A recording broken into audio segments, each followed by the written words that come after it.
作家刘润说，钱的背后是格局。很多时候，一个人赚不到钱，不是不努力，而是格局太小。放大格局，提高自己的眼界、认知、胸怀。这个时候，赚钱只是一个自然而然的结果。一、眼界的广度。我们常说一句话，运气是实力的一部分。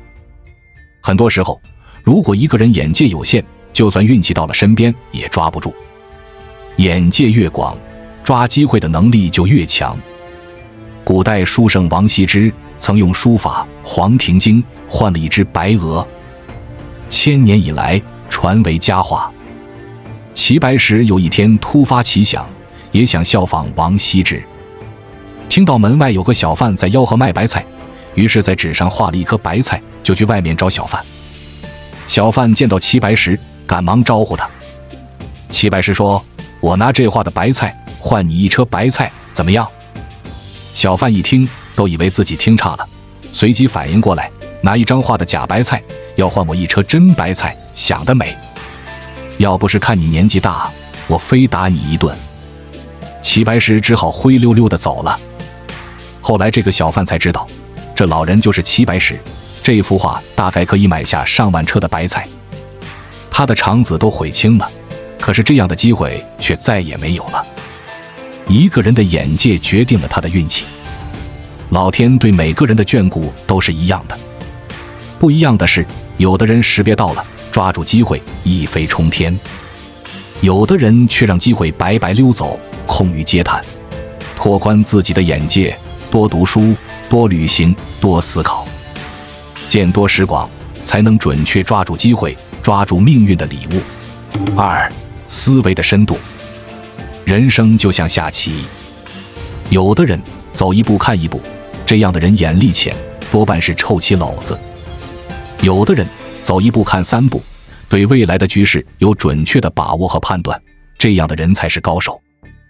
在我们进一步探索之前，别忘了关注才知道，并点击小铃铛。我们将继续揭示更多关于金钱的真相，祝你迅速实现财务自由。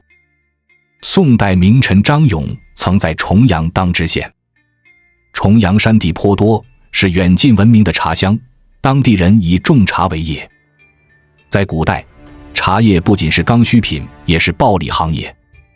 当时朝廷钱粮紧缺，张勇判断朝廷官员肯定要打茶叶的主意，到时候县里的茶叶生意肯定会被波及。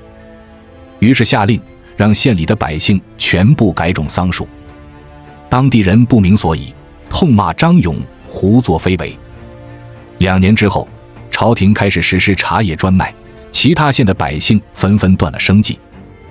而重阳县的桑树都已成长，百姓养蚕织卷，每年产量达100万匹，日子越发富足。袁一鸣说，思维的深度决定了赚钱的厚度。赚钱考验一个人的眼界，也考验一个人的头脑。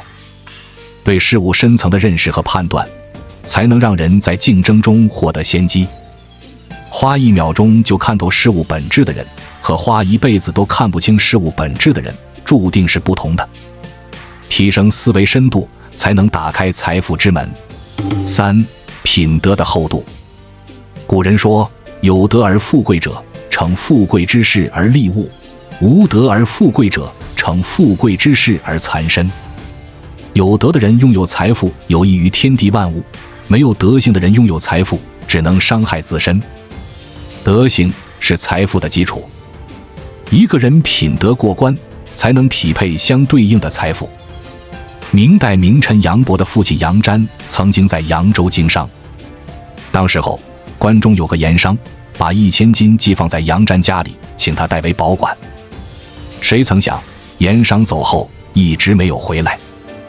杨瞻猜想他可能在路上遇到了意外，于是派人去关中寻找。后来找到盐商家中，才发现盐商已经去世，于是便邀请商人的儿子来到家中，当面把这1000金还给盐商的儿子。从那以后，商人的儿子把杨家当作最值得信赖的生意伙伴。随着2家合作往来，杨家的生意版图也得到了巨大的扩张。一个人外在看起来有才，其实因为内里有德。财是伤命刃，德乃护身符。所有财富都需要足够厚重的品德来承载。不断修行自身，提高自己的德行，才能赚取财富，驾驭财富。4. 胸怀的宽度。中国人常说和气生财。面对利益纠葛、财富分配，人和人之间很容易出现冲突。这个时候，能容人、能量人，和和气气，一个人才能被财运眷顾。清朝雍正年间，有个富商在京城开了一家客栈。因为客栈开在黄金地段，所以每日顾客盈门，日进斗金。这个客栈的掌柜见到生意如此红火，对待客人也就越发托大了。有一天，一个小孩在店里砸碎了一个花瓶，掌柜大发雷霆，非要孩子赔10两银子。身边人说算了吧，不要跟孩子计较，他又不是故意的。掌柜依然不依不饶。最后，孩子的父母拿钱把孩子领了回去。自此之后，这家掌柜的鼠肚鸡肠就在京城传开了。从此大家都不愿上门了，店里生意慢慢黄了。菜根谭里讲，契合暖心之人，其福亦厚，其泽亦长。待人温和宽厚，这样的人所获得的福分必然丰厚。得饶人处且饶人，错处谅人，难处容人，一个人才能财源广进，广纳福泽。5. 目标的高度。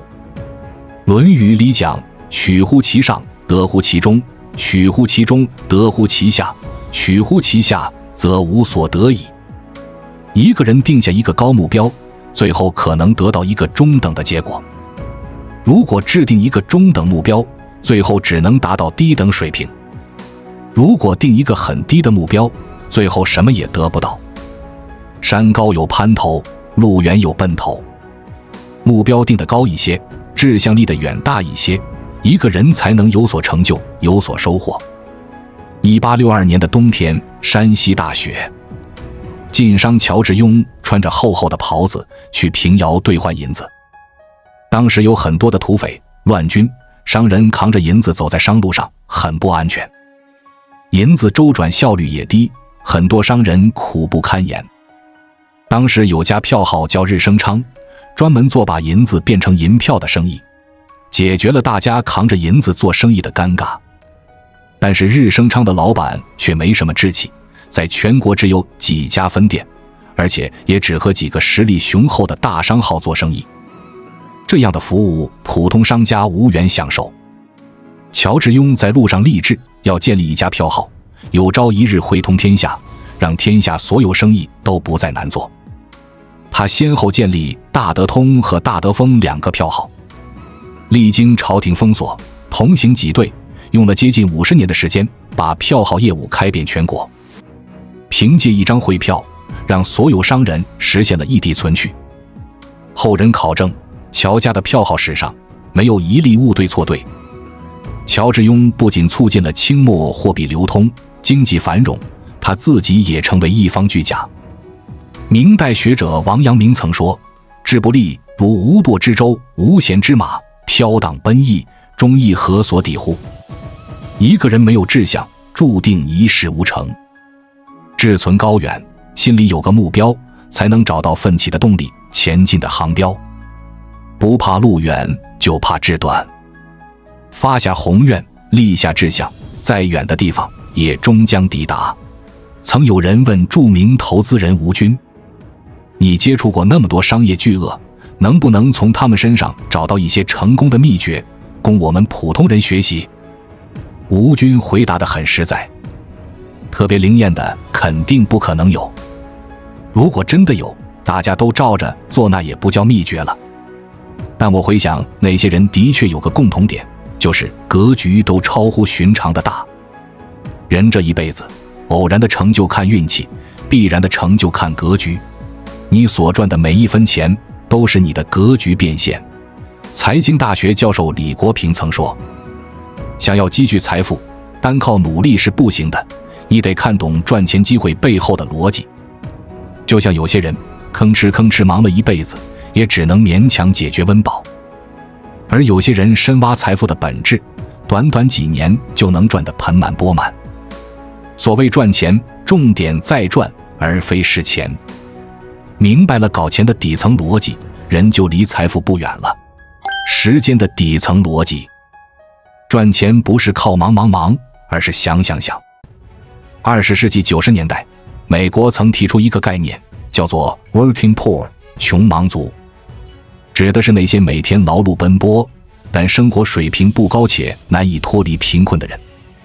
他们并非失业者，有些人甚至兼职做好几份工，可只会出力气却不会思考的人，只能一辈子都混迹在底层。纪录片《穷忙族》中的青年小山便是这部分人的典型代表。小山曾就读于公立高校，从保安公司离职后便一直在打零工。为了多赚些钱，他经常身兼多职，可没日没夜地干了4年，他的生活却越来越拮据。一方面，他没有掌握一技之长，只能拿最低薪资；另一方面，日结工极不稳定，即使他每天再忙，赚到的钱也只是勉强维持日常生活。就这样，他的年龄越来越大，找到稳定工作的机会也越来越渺茫。挣扎到最后，他也只能无奈地感叹：再怎样拼命干，依旧得不到安定生活。对于未来毫无期待，也不能有什么期待。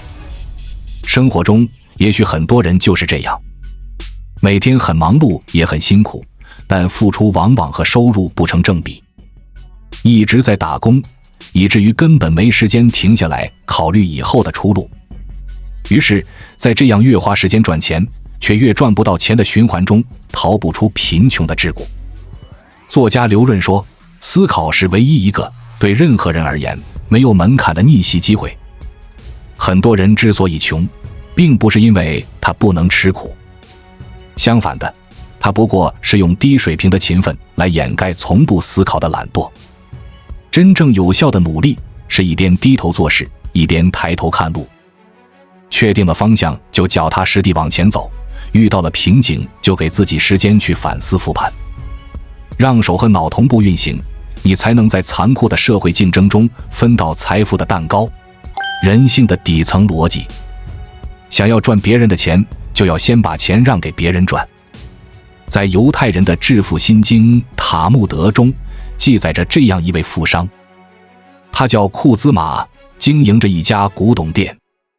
店里的客人大多是当地的农民，他们一旦缺钱，就会把家里的古董卖给库兹马。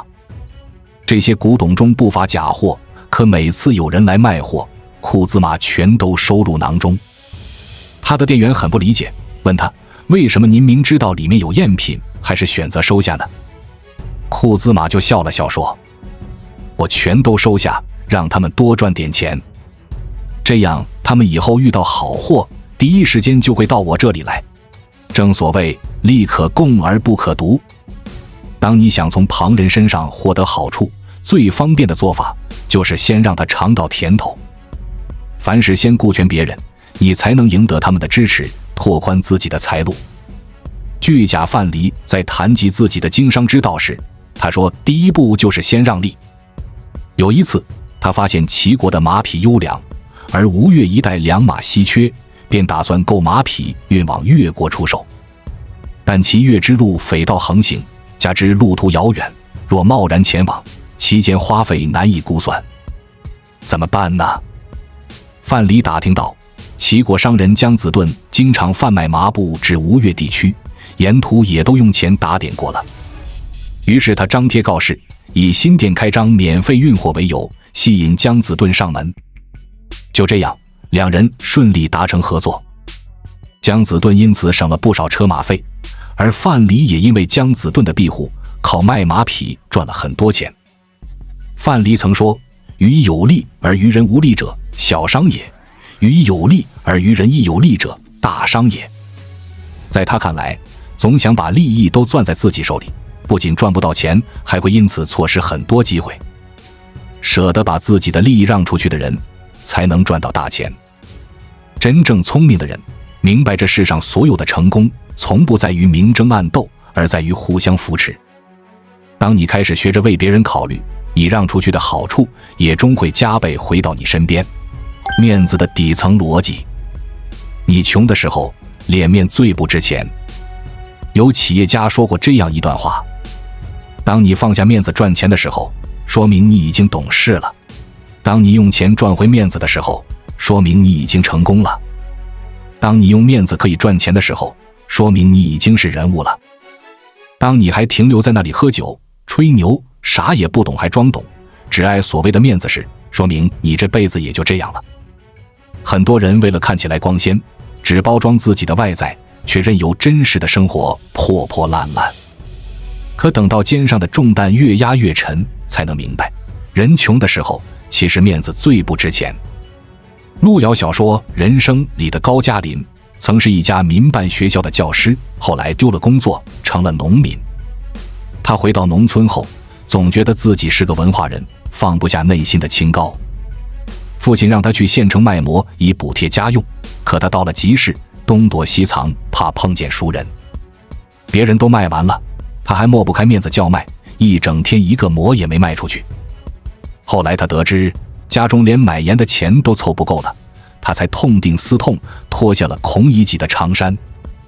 此后他一心赚钱养家，村里需要壮劳力出山劳作，他积极报名。有人组织去城里拉粪，他也顾不上脏臭，毫无怨言地接了下来。就这样，他不再用面子束缚自己，放下身段去赚钱，这才让一家人的生活逐渐好转。都说人争一口气，佛争一炷香，可当肚皮都填不饱时，脸皮才是最不值钱的东西。那些有钱人，谁不是一路低姿态的前行，才挣到了垫高自己的第一桶金？当你能够放下所谓的面子，想方设法去提升自己的生活品质，你才会明白，你的每一次不要脸，都在让你越来越值钱。圈子的底层逻辑。结交比自己强的人，就是在积攒本金。职业经理人顾军辉曾在视频中提到，经常跟你打电话前10个人，把他们的财富加起来除以10，大概就是你今生的财富。所以人想要赚钱，就是不断地向上打破阶层。人是环境的产物，你所处的圈层也往往决定了你自身的高度。和得过且过的人在一起，你大概率也会变得毫无斗志。想要变富，最直接的办法就是摆脱底层吸引力，去和优秀的人在一起。2005年，大学刚毕业的张一鸣开始北漂。他刚入职时还只是一个普通的码农，但短短1年，他就跃升为管理层，开始带领40-50人的团队。有人问他，为什么你在第一份工作中成长这么快，表现这么突出？其实张一鸣只是做对了一件事。当时和他一同工作的大多都是清北、斯坦福等名校毕业的学生，这些人的思维方式和做事方法常常让张一鸣有种打开新世界的感觉，所以他一有机会就去旁听同事们的会议，有了想法还会加入讨论。哪怕他们谈论的不是本部门负责的板块，张一鸣也会积极参与，学习新东西。那2年，他像海绵吸水一样，不断从强者身上获得启发，不断提升自己的实力。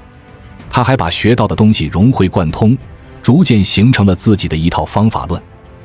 在此后的创业之路中，这些思维和见识都成了他最大的助力，让他一步步走向成功。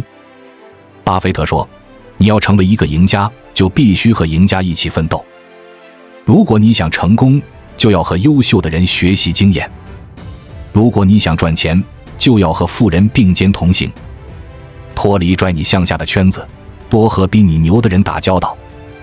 当你身边围绕着的都是有钱人，你成为富人也将指日可待。人品的底层逻辑。懂得感恩的人，财运都不会太差。清华大学心理系主任彭凯平在接受采访时表示，感恩别人就是在为自己积攒财气，心怀感恩的人赚的钱也会多一些。很多人觉得自己贫穷，往往会归结于外因，怨恨命运，抱怨家庭。他们看不到自己拥有的东西，浑身都散发着一种匮乏感，财运也自然不会近身。反观那些被幸运眷顾的人，他们每时每刻都心怀热忱，尽己所能回报他人。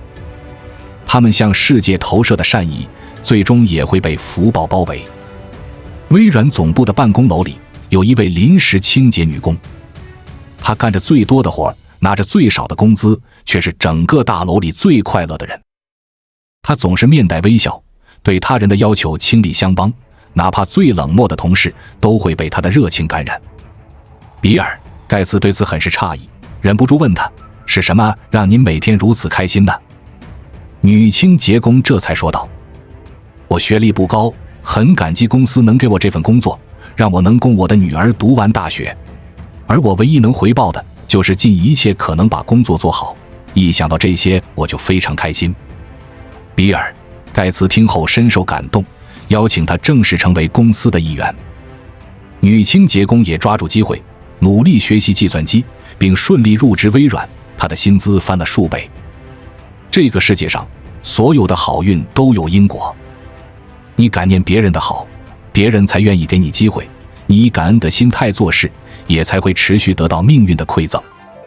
日本推销之神袁一平在谈及自己的成就时，将其归功于三恩，即社恩、佛恩和客恩。袁一平认为自己之所以能成功，离不开公司的培养、同事的帮助和客户的信任。为表谢意，他把自己收入的10%留为己用，其他的全都用来回馈给帮助自己的人。别人得了好处，也会反过来助他成长，双方彼此滋养，共同成就。作家黄晓林说：衔环结草，以恩报德，感恩会成就你生命和事业的高度。人与人往往都是相互的，体谅他人，他人也会心疼你；懂得付出，你帮的人也会反过来成全你。利益场上套路深，唯有感恩得人心。以利他之心做事待人，这世间的财富才会慢慢被你吸引。有人曾做过这样一个比喻：你的赚钱能力就相当于你银行卡上的后位数，而你对金钱的认知力则是前位数。一个人若只会盲目赚钱，哪怕用尽9牛2虎之力，最终也只能混得温饱。而洞察了致富的本质，你资产的天花板才会不断被突破，你才能实现阶级的跨越。所以，想要变成有钱人，就要先培养有钱人的思维。关注我，我是才知道，带你解锁更多金钱的真相。